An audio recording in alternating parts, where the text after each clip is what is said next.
ನಟಿ ಶ್ರುತಿ ಹರಿಹರನ್ ವಿರುದ್ಧದ ಮಾನನಷ್ಟ ಕೇಸ್ಗೆ ಸಂಬಂಧಪಟ್ಟಂತೆ ಸೋಷಿಯಲ್ ಮೀಡಿಯಾ ಪೋಸ್ಟ್ಗಳಿಗೆ ತಡೆ ಅರ್ಜಿಯನ್ನ ನಿನ್ನೆ ತಾನೇ ಅರ್ಜುನ್ ಸರ್ಜಾ ಅವರು ಕೋರ್ಟ್ನಲ್ಲಿ ಹಾಕಿದ್ರು. ಅರ್ಜುನ್ ಸರ್ಜಾ ವಿರುದ್ಧದ ಪೋಸ್ಟ್ಗಳಿಗೆ ತಡೆ ಅರ್ಜಿಗೆ ಸಂಬಂಧಪಟ್ಟಂತೆ ಇನ್ನೇನು ಕೆಲವೇ ಕ್ಷಣಗಳಲ್ಲಿ ಕೋರ್ಟ್ನಿಂದ ಆದೇಶ ಹೊರಬೀಳುತ್ತೆ. ಸರಿಯಾಗಿ 3 ಗಂಟೆಗೆ ಆದೇಶವನ್ನ ಕೋರ್ಟ್ ಕಾಯ್ದಿರಿಸಿತ್ತು. ಅದರಂತೆ ಈಗ ಟೈಮ್ ಆಗಿರೋದ್ರಿಂದ ಇನ್ನೇನು ಕೆಲವೇ ಕ್ಷಣಗಳಲ್ಲಿ ಮೇಯೋ ಹಾಲ್ ಕೋರ್ಟ್ನಲ್ಲಿ ಆದೇಶ ಹೊರಗಡೆ ಬೀಳುತ್ತೆ. ಸೋಷಿಯಲ್ ಮೀಡಿಯಾ ಪೋಸ್ಟ್ಗಳಿಗೆ ತಡೆ ಅರ್ಜಿಯನ್ನ ಹಾಕಿದ್ರು. ಅದರ ಜೊತೆಗೆ ಮಾನನಷ್ಟ ಕೇಸನ್ನ ಕೂಡ ನಿನ್ನೆ ದಾಖಲು ಮಾಡಿದ್ರು. ಆ ಅರ್ಜಿಗೆ ಸಂಬಂಧಪಟ್ಟಂತೆ ವಿಚಾರಣೆ ಆಗಿತ್ತು ನಿನ್ನೆನೆ. ಇವತ್ತು ಆದೇಶವನ್ನ ಕೋರ್ಟ್ ಕಾಯ್ದಿರಿಸಿತ್ತು. ಕೆಲವೇ ಕ್ಷಣಗಳಲ್ಲಿ ಮೇಯೋ ಹಾಲ್ ಕೋರ್ಟ್ನಿಂದ ಆದೇಶ ಬರುತ್ತೆ. ಮೇಯೋ ಹಾಲ್ ಕೋರ್ಟ್ನಿಂದ ಮಧ್ಯಂತರ ಆದೇಶವನ್ನ ಕೊಡಬೇಕು ಅಂತ ಸರ್ಜಾ ಪರ ವಕೀಲ ಶ್ಯಾಮ್ ಸುಂದರ್ ಅವರು ವಾದವನ್ನ ಮಂಡನೆ ಮಾಡಿದ್ರು. ಹಾಗಾಗಿ ಮೇಯೋ ಹಾಲ್ ಕೋರ್ಟ್ ಆದೇಶ ಏನಾಗಿರುತ್ತೆ ಅನ್ನೋ ಒಂದು ಕುತೂಹಲ ಸಹಜವಾಗಿ ಎಲ್ಲರಲ್ಲೂ ಕೂಡ ಇದೀಗ ಮೂಡಿದೆ. ಇನ್ನು ಆರೋಪಿಗೆ ಯಾವುದೇ ನೋಟಿಸ್ ಹೋಗಿಲ್ಲ ಕೋರ್ಟ್ನಿಂದ. ನಟಿ ಶ್ರುತಿ ಹರಿಹರನ್ ಚೆನ್ನೈನಲ್ಲಿದ್ದಾರೆ ಅಂತ ವಕೀಲರು ಶ್ಯಾಮ್ ಸುಂದರ್ ಅವರು ವಾದವನ್ನ ಮಂಡನೆ ಮಾಡಿದ್ರು. ವಕಾಲತ್ತು ಪ್ರತಿ ತಗೊಳ್ಬೇಕಾಗಿರೋದು ಅವ್ರ ಜವಾಬ್ದಾರಿ. ಹೀಗೆ ಸಾಕಷ್ಟು ವಿಚಾರಗಳನ್ನ ಮುಂದಿಟ್ಟು ಅವರು ಕೋರ್ಟ್ನಲ್ಲಿ ವಾದವನ್ನ ಮಂಡನೆ ಮಾಡಿದ್ರು. ಅಟ್ಲೀಸ್ಟ್ ಈಗ ಮಧ್ಯಂತರ ಆದೇಶವನ್ನಾದ್ರೂ ಕೊಡಬೇಕು ಅಂತ ಒಂದು ರಿಕ್ವೆಸ್ಟ್ ಅನ್ನ ಕೋರ್ಟ್ ಮುಂದೆ ಶ್ಯಾಮ್ ಸುಂದರ್ ಅವರು ಮಾಡಿಕೊಂಡಿದ್ರು. ಅದ್ರ ಪ್ರಕಾರ ಈಗ 3 ಗಂಟೆಗೆ ಸರಿಯಾಗಿ ಆದೇಶವನ್ನ ಕಾಯ್ದಿರಿಸಿತ್ತು ಕೋರ್ಟ್. ಈಗ 3 ಗಂಟೆ ಆಗಿರೋದ್ರಿಂದ ಇನ್ನೇನು ಕೆಲವೇ ಕ್ಷಣಗಳಲ್ಲಿ ಏನ್ ಆದೇಶ ಸಿಗುತ್ತೆ ಕೋರ್ಟ್ನಿಂದ ಅನ್ನೋದು ಒಂದು ಕ್ಲಿಯರ್ ಪಿಕ್ಚರ್ ಸಿಕ್ಬಿಡುತ್ತೆ. ಸೋಷಿಯಲ್ ಮೀಡಿಯಾ ಪೋಸ್ಟ್ಗಳಿಗೆ ತಡೆ ಅರ್ಜಿ ಜೊತೆಗೆ ಅರ್ಜುನ್ ಸರ್ಜಾ ವಿರುದ್ಧ ಸಾಕಷ್ಟು ಪೋಸ್ಟ್ಗಳನ್ನ ಹಾಕ್ತಾ ಇದ್ರು. ಜೊತೆಗೆ ಟ್ಯಾಗ್ ಕೂಡ ಮಾಡ್ತಾ ಇದ್ರು. ಇನ್ನು ನೆಟ್ ಅಲ್ಲೆಲ್ಲ ಸರ್ಚ್ ಮಾಡಿದ್ರೆ ಫಸ್ಟ್ ಬರ್ತಾ ಇದ್ದಿದೆ ಈ ರೀತಿಯಾಗಿ, ಅಂದ್ರೆ ಅವ್ರ ವಿರುದ್ಧ ಅಪಪ್ರಚಾರ ಮಾಡಿದ್ದಾರೆ, ಅವರಿಗೆ ಮಾನ ಹಾನಿ ಆಗಿದೆ, ಮಾನನಷ್ಟ ಮೊಕದ್ದಮೆಯನ್ನ ಕೂಡ ಅವರು ದಾಖಲು ಮಾಡಿದ್ರು. ಹಾಗಾಗಿ ಸೋಷಿಯಲ್ ಮೀಡಿಯಾ ಪೋಸ್ಟ್ಗಳಿಗೆ ತಡೆ ಅರ್ಜಿ ಇದು. ಮಧ್ಯಂತರ ಆದೇಶವನ್ನ ಇನ್ನೇನು ಕೆಲವೇ ಕ್ಷಣಗಳಲ್ಲಿ ಕೋರ್ಟ್ ನೀಡುತ್ತೆ. ಮೇಯೋ ಹಾಲ್ ಕೋರ್ಟ್ನಲ್ಲಿ ಮಧ್ಯಂತರ ಆದೇಶ ಸ್ವಲ್ಪ ಹೊತ್ತಿಗೆ ಗೊತ್ತಾಗ್ಬಿಡುತ್ತೆ. ಹಾಗಾಗಿ ಕೋರ್ಟ್ ಏನೆಲ್ಲ ಆದೇಶವನ್ನ ಕೊಡಬಹುದು ಅನ್ನೋ ಕುತೂಹಲ ಈ ಪ್ರಕರಣದಲ್ಲಿ ಸಹಜವಾಗಿ ಇದೆ. ಯಾಕಂದ್ರೆ ಇಷ್ಟು ದಿನ ಆರೋಪ ಪ್ರತ್ಯಾರೋಪ ಮೀಡಿಯಾಗಳ ಮುಂದೆ ಬಂದು ಮಾತಾಡ್ತಿದ್ರು. ಅದನ್ನು ಹೊರತುಪಡಿಸಿ ಕಾನೂನಾತ್ಮಕವಾಗಿ ಯಾವುದೇ ಒಂದು ಸ್ಟೆಪ್ ಇರಲಿಲ್ಲ. But for the first time ಈಗ ನಟಿ ಶ್ರುತಿ ಹರಿಹರನ್ ಅರ್ಜುನ್ ಸರ್ಜಾ ಮೇಲೆ ಆರೋಪ ಮಾಡಿದ ಮೇಲೆ ಕಾನೂನಾತ್ಮಕವಾಗಿ ಈಗ ಹೋರಾಟ ನಡೀತಾ ಇರೋದು. ಅದರ ಫಸ್ಟ್ ರಿಸಲ್ಟ್ ಈಗ ಗೊತ್ತಾಗುತ್ತೆ. ಕೋರ್ಟ್ನಲ್ಲಿ ಏನಾಗುತ್ತೆ, ಮಧ್ಯಂತರ ಆದೇಶವನ್ನ ಮೇಯೋ ಹಾಲ್ ಕೋರ್ಟ್ ಯಾವ ರೀತಿ ನೀಡುತ್ತೆ ಈ ಪ್ರಕರಣಕ್ಕೆ ಸಂಬಂಧಪಟ್ಟಂತೆ ಅನ್ನೋ ಕುತೂಹಲ ಸಹಜವಾಗಿ ಇದೆ. ಹಾಗಾಗಿ ಕಾನೂನಾತ್ಮಕವಾಗಿ ಮೊದಲ ಹೆಜ್ಜೆ ಏನಾಗಬಹುದು, ಕೋರ್ಟ್ನಿಂದ ಏನ್ ಆದೇಶ ಬರಬಹುದು ಅನ್ನೋ ನಿರೀಕ್ಷೆಯಲ್ಲಿ ಸಾಕಷ್ಟು ಜನ ಈಗ ಇದ್ದಾರೆ. ಜೊತೆಗೆ ಚಿತ್ರರಂಗ ಕೂಡ ಇದೆ.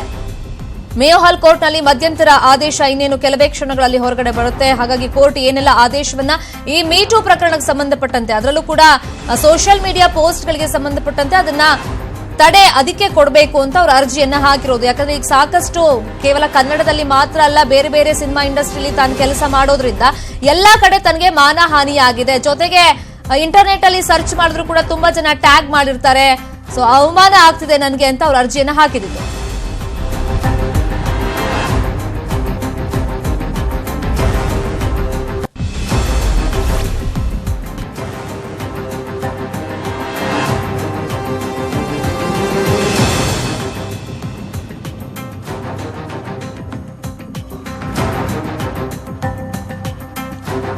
ನಟಿ ಶ್ರುತಿ ಹರಿಹರನ್ ವಿರುದ್ಧದ ಮಾನನಷ್ಟ ಕೇಸ್ಗೆ ಸಂಬಂಧಪಟ್ಟಂತೆ ಇನ್ನೇನು ಕೆಲವೇ ಕ್ಷಣಗಳಲ್ಲಿ ಮೇಯೋ ಹಾಲ್ ಕೋರ್ಟ್ನಿಂದ ಆದೇಶ ಬರುತ್ತೆ. ಅದಕ್ಕೂ ಮುಂಚೆ ನಿನ್ನೆ ಸಾಕಷ್ಟು ವಾದವನ್ನ ಮಂಡನೆ ಮಾಡಿದ್ರು ಸರ್ಜಾ ಪರ ವಕೀಲರಾಗಿರುವಂತಹ ಶ್ಯಾಮ್ ಸುಂದರ್ ಅವರು ಸಾಕಷ್ಟು ವಿಚಾರಗಳನ್ನ ಪ್ರಸ್ತಾಪ ಮಾಡಿದ್ರು. ಸಮಯಾವಕಾಶ ಕೊಡಬಾರದು, ಮಧ್ಯಂತರ ಆದೇಶವನ್ನ ಕೊಡಬೇಕು ಅಂತೆಲ್ಲ. ಅದನ್ನೆಲ್ಲ ಆಲಿಸಿದಂತ ಕೋರ್ಟ್ ಇವತ್ತು ಮಧ್ಯಂತರ ಆದೇಶವನ್ನ ಇನ್ನೇನು ಕೆಲವೇ ಕ್ಷಣಗಳಲ್ಲಿ ಕೊಡುತ್ತೆ.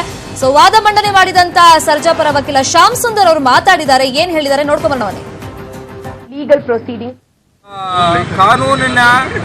ಕಾನೂನಿನಲ್ಲಿ ಇಲ್ಲದೆ ಇರತಕ್ಕಂಥ ರೀತಿಯಲ್ಲಿ ಒಂದು ಇಲ್ಲೀಗಲ್ ಆದಂಥ ವೇಯಲ್ಲಿ ಶ್ರುತಿ ಹರಿಹರನ್ ರವರ ಪರವಾಗಿ ಅಂತ ಹೇಳ್ಕೊಳ್ತಕ್ಕಂಥ ಅಡ್ವೊಕೇಟ್ಸ್ ಕೆಲವರು ಬಂದು, ಇಲ್ಲ ಈ ಕೇಸ್ನಲ್ಲಿ ಆಜ್ಞೆಗಳನ್ನು ಪಾಸ್ ಮಾಡಬೇಡಿ, ನಾವು ವಕಾಲತ್ ಫೈಲ್ ಮಾಡ್ತೀವಿ, ನಾವು ವಕಾಲತ್ ಫೈಲ್ ಮಾಡಾದ್ಮೇಲೆ ನಮ್ಮನ್ನ ಹಿಯರ್ ಮಾಡಿ ಆಮೇಲೆ ಪಾಸ್ ಮಾಡಿ ಅಂತಕ್ಕಂಥ ಒಂದು ರೀತಿಯಲ್ಲಿ ಮಾನ್ಯ ನ್ಯಾಯಾಲಯವನ್ನು ಕೋರ್ಕೊಂಡಿದ್ರು. ಒಬ್ಬ ಪ್ರತಿವಾದಿ ಕೋರ್ಟ್ ಮುಂದೆ ಬಂದು ಮಾತಾಡಬೇಕು ಅಂದ್ರೆ ಇಲ್ಲ ಕೆವಿಯಟ್ ಹಾಕಿರ್ಬೇಕು, ಇಲ್ಲ ಮಾನ್ಯ ನ್ಯಾಯಾಲಯ ಕೋರ್ಟ್ ನೋಟಿಸ್ ಇಶ್ಯೂ ಮಾಡಿದ ನಂತರ ನೋಟಿಸಿನ ಜೊತೆಗೆ ಪ್ರತಿವಾದಿ ಅಪಿಯರ್ ಆಗಬೇಕು. ಇದು ಈ ರೀತಿ ಜೇ ವಾಕಿಂಗ್ ಮಾಡಿ ಮಾನ್ಯ ನ್ಯಾಯಾಲಯದಲ್ಲಿ ಈಗ ಆಲ್ರೆಡಿ ಆರ್ಡರ್ಸಿಗೆ ರಿಸರ್ವ್ ಮಾಡ್ಕೊಂಡಿರ್ತಕ್ಕಂಥ ಒಂದು ಮ್ಯಾಟ್ರನ್ನ ಮತ್ತೆ ನಮ್ಮನ್ನು ಹಿಯರ್ ಮಾಡಿ ಅಂತೆಲ್ಲ ಹೇಳಲಿಕ್ಕೆ ಕಾನೂನಲ್ಲಿ ಅವಕಾಶ ಇಲ್ಲ. ಇದು nothing but transgression in to a legal procedure. 1.5 ವರ್ಷ ಕಳೆದ ತಕ್ಷಣ ಇಲ್ಲ ನನಗೆ ಯಾವುದೋ ಒಂದು ಮೀಟು ಇದರಲ್ಲಿ ನನಗೆ ಈ ಥರ ಒಂದು ಏನೋ ಒಂದು ಭಾವನೆಗಳಾಯಿತು, ನನ್ನ ಪರ್ಸೆಪ್ಷನ್ ಈ ಥರ ಅಂತಂದು ಒಬ್ಬ ವ್ಯಕ್ತಿಯ ಮಾನಹಾನಿಯನ್ನು ಮಾಡ್ತಕ್ಕಂಥದ್ದು ಅಕ್ಷಮ್ಯವಾದಂಥ ಅಪರಾಧ. ಅವರು ಇಲ್ಲಿವರೆಗೂ ಮಾಡಿರ್ತಕ್ಕಂಥದ್ದು ಎಲ್ಲವೂ ಸಹ ಕಾನೂನು ಬಾಹಿರ, ಕಾನೂನಿನಲ್ಲಿ ಇಲ್ಲದೆ ಇರ್ತಕ್ಕಂಥ. ಅರ್ಜುನ್ ಸರ್ಜಾ ಪರ ವಕೀಲ ಶ್ಯಾಮ್ ಸುಂದರ್ ಅವರು ಹೇಳಿರೋ ಪ್ರಕಾರ ಇದು 1.5 ವರ್ಷದ ಹಿಂದೆ ಆಗಿರುವಂತ ಘಟನೆ. ಇವಾಗ ಏಕಾಏಕಿ ಬಂದ್ಬಿಟ್ಟು ನನಗೆ ಆ ಟೈಮ್ನಲ್ಲಿ ಈ ರೀತಿ ಮಾಡಿದ್ರು ಅಂತ ಇವಾಗ ಜ್ಞಾನೋದಯ ಆದಂತೆ ಮಾತಾಡೋದು ತಪ್ಪಾಗುತ್ತೆ. ಜೊತೆಗೆ ಈಗ ಸಾಕಷ್ಟು ಮಾನಹಾನಿ ಮಾಡಿರೋದು ಕೂಡ ಇದೆಲ್ಲವೂ ಕೂಡ ಕಾನೂನು ಬಾಹಿರವಾಗಿರುವಂತ ಚಟುವಟಿಕೆಗಳು. ಸೊ ಇದನ್ನ ಕೋರ್ಟ್ ನಲ್ಲಿ ಮುಂದೆ ಇಟ್ಟು ನನಗೆ ಮಧ್ಯಂತರ ಆದೇಶ ಬೇಕು ಅಂತ ಸರ್ಜಾ ಪರ ವಕೀಲರು ಈಗ ಶ್ಯಾಮ್ ಸುಂದರ್ ಅವರು ಕೇಳ್ಕೊಂಡಿದ್ದಾರೆ, ತಮ್ಮ ಕಕ್ಷಿದಾರರಿಗೆ ನ್ಯಾಯ ಬೇಕು ಅಂತ. ಅದ್ರ ಜೊತೆಗೆ ಈಗ ಸೋಷಿಯಲ್ ಮೀಡಿಯಾ ಪೋಸ್ಟ್ ಗಳಿಗೆ ತಡೆ ಅಂದ್ರೆ ಅರ್ಜಿಯನ್ನ ಈಗ ಹಾಕಿರೋದು, ಅದರಂತೆ ಈಗ ಮಧ್ಯಂತರ ಆದೇಶ ಇನ್ನೇನು ಕೆಲವೇ ಕ್ಷಣಗಳಲ್ಲಿ ಮೇಯೋ ಹಾಲ್ ಕೋರ್ಟ್ ನಿಂದ ಹೊರಗಡೆ ಬರುತ್ತೆ. ಜೊತೆಗೆ ಸಾಕಷ್ಟು ಮಾನಹಾನಿ ಆಗಿದೆ ಅಂತ ಮಾನನಷ್ಟ ಮೊಕದ್ದಮೆಯನ್ನ ಕೂಡ ಮೀಟು ಆರೋಪಕ್ಕೆ ಸಂಬಂಧಪಟ್ಟಂತೆ ಈಗ ನಟಿ ಶ್ರುತಿ ಹರಿಹರನ್ ವಿರುದ್ಧ ದಾಖಲು ಮಾಡಿದ್ರು ಕೋರ್ಟ್ ನಲ್ಲಿ. ಸೊ ಮಧ್ಯಂತರ ಆದೇಶ ಈಗ ಏನಾಗಿರುತ್ತೆ ಅನ್ನೋ ಕುತೂಹಲ ಇದೆ. ಯಾಕಂದ್ರೆ ಮೀಟು ಮಾಧ್ಯಮಗಳಲ್ಲಿ ಚರ್ಚೆ ಆಗ್ತಾ ಇತ್ತು ಆರೋಪ, ಅದ್ರ ಜೊತೆಗೆ ಸೋಷಿಯಲ್ ಮೀಡಿಯಾದಲ್ಲೂ ಕೂಡ ಸಾಕಷ್ಟು ವಾರ್ಗಳು ನಡೀತಾ ಇತ್ತು. ಬಟ್ ಕಾನೂನಾತ್ಮಕವಾಗಿ ಯಾವುದೇ ಹೋರಾಟಗಳು ನಡೆದಿರಲಿಲ್ಲ. ಸೊ ಇವತ್ತು ಕೋರ್ಟ್ ನಲ್ಲಿ ಏನಾಗುತ್ತೆ ಅನ್ನೋದನ್ನ ನೋಡಬೇಕು. ಏನೋ ಅರ್ಜುನ್ ಸರ್ಜಾ ವಿರುದ್ಧ ಶ್ರುತಿ ಹರಿಹರನ್ ಮೀಟು ಆರೋಪಕ್ಕೆ ಸಂಬಂಧಪಟ್ಟಂತೆ ಕೋರ್ಟ್ಗೆ ಹೋಗ್ತೀವಿ ಅಂದ್ರು, ಸೊ ನಾವು ಬಿಟ್ಟಿದ್ದೀವಿ ಅಂತ ಫಿಲಂ ಚೇಂಬರ್ ಅಧ್ಯಕ್ಷ ಚಿನ್ನೇಗೌಡರು ಹೇಳಿಕೆಯನ್ನ ಕೊಟ್ಟಿದ್ದಾರೆ.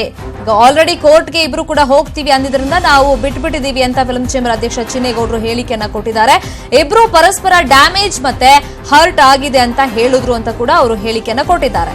ಈಗ ಕೋರ್ಟಿಗೆ ನಾವು ಹೋಗ್ತೀವಿ ಅಂತ ಹೇಳಿದ್ದಾರೆ, ಸೊ ನಾವೀಗ ಬಿಟ್ಟಿದ್ದೀವಿ ಅಂತ ಫಿಲಂ ಚೇಂಬರ್ ಅಧ್ಯಕ್ಷ ಚಿನ್ನೇಗೌಡರು ಮಾಧ್ಯಮಗಳಿಗೆ ಮಾಹಿತಿಯನ್ನ ಕೊಟ್ಟಿದ್ದಾರೆ. ಇಬ್ರು ಪರಸ್ಪರ ಡ್ಯಾಮೇಜ್ ಹಾಗೇನೆ ಹರ್ಟ್ ಆಗಿದೆ ಅಂತ ಹೇಳ್ಕೊಂಡಿದ್ದಾರೆ. ಇಬ್ರು ಕ್ಷಮಾಪಣೆ ಕೇಳೋದಕ್ಕೆ ರೆಡಿ ಇರಲಿಲ್ಲ, ಪ್ರತಿಷ್ಠೆಯನ್ನ ಇಬ್ರು ಕೂಡ ಬಿಟ್ಟು ಕೊಡ್ತಿರ್ಲಿಲ್ಲ. ಈ ತರ ಒಂದು ಕೇಸ್ ಬಂದಿರಲಿಲ್ಲ ಇಲ್ಲಿ ತನಕ ಕನ್ನಡ ಇಂಡಸ್ಟ್ರಿಯಲ್ಲಿ ಕೋರ್ಟ್ನಲ್ಲಿ. ಅಂದ್ರೆ ಸದ್ಯಕ್ಕೀಗ ಕೋರ್ಟ್ನಾಗೆ ಹೋಗಿದೆ ಇದು. ನಾವು ಫಿಲಂ ಚೇಂಬರ್ ಮುಖಾಂತರ ಬಗೆಹರಿಸೋ ಪ್ರಯತ್ನವನ್ನ ಮಾಡಿದ್ವಿ, ಬಟ್ ಆಲ್ರೆಡಿ ಇಬ್ರು ಕೋರ್ಟ್ಗೆ ಹೋಗಿದ್ದೀವಿ ಅಂತ ಅಂದ್ರು. ಜೊತೆಗೆ ತುಂಬಾ ನಮಗೆ ಹರ್ಟ್ ಆಗಿದೆ, ಮಾನಹಾನಿ ಆಗಿದೆ ಅಂತ ಹೇಳಿದ್ರು. ಸೊ ಬಿಟ್ಟಿದ್ದೀವಿ ಅಂತ, ಇಬ್ಬರಿಗೂ ಪರಸ್ಪರ ಡ್ಯಾಮೇಜ್ ಆಗಿದೆ, ಅದ್ರ ಜೊತೆಗೆ ಹರ್ಟ್ ಆಗಿದೆ ಅಂತ ಅವ್ರು ಹೇಳಿದ್ರು. ಕ್ಷಮಾಪಣೆ ಕೇಳೋದಕ್ಕೆ ಇಬ್ರು ಕೂಡ ರೆಡಿ ಇರಲಿಲ್ಲ, ಇಬ್ರು ಕೂಡ ಒಂದ್ ರೀತಿ ಪ್ರತಿಷ್ಠೆಯಾಗಿ ಇದನ್ನ ತಗೊಂಡಿದ್ರು. ಈ ತರ ಒಂದು ಕೇಸ್ ಕನ್ನಡ ಸಿನಿಮಾ ಇಂಡಸ್ಟ್ರಿಲಿ ಇದುವರೆಗೂ ಕೂಡ ಬಂದಿರಲಿಲ್ಲ. ಸೊ ಹಾಗಾಗಿ ಬಿಟ್ಟಿದ್ದೀವಿ ಅಂತ, ಅಂದ್ರೆ ಈಗ ಕಾನೂನಾತ್ಮಕವಾಗಿ ಇಬ್ರು ಕೂಡ ಹೋರಾಟ ಮಾಡ್ತೀವಿ, ಇಬ್ರಿಗೂ ಕೂಡ ಸಾರಿ ಕೇಳೋದಕ್ಕೂ ಕೂಡ ಮನ್ಸು ಇರಲಿಲ್ಲ, ಇಬ್ರಿಗೂ ಪರಸ್ಪರ ಡ್ಯಾಮೇಜ್ ಆಗಿದೆ, ಹರ್ಟ್ ಆಗಿದೆ, ಜೊತೆಗೆ ನಾವು ಕೋರ್ಟ್ ಅಲ್ಲೇ ನೋಡ್ಕೋತೀವಿ ಅಂತ ಅವರಿಬ್ರು ಹೇಳಿದ್ರಿಂದ ಸೊ ನಾವು ಬಿಟ್ಟಿದ್ದೀವಿ ಅಂತ ಫಿಲ್ಮ್ ಚೇಂಬರ್ ಅಧ್ಯಕ್ಷ ಚಿನ್ನೇಗೌಡರು ಈಗ ಮಾಧ್ಯಮಗಳಿಗೆ ಮಾಹಿತಿಯನ್ನ ಕೊಟ್ಟಿರೋದು.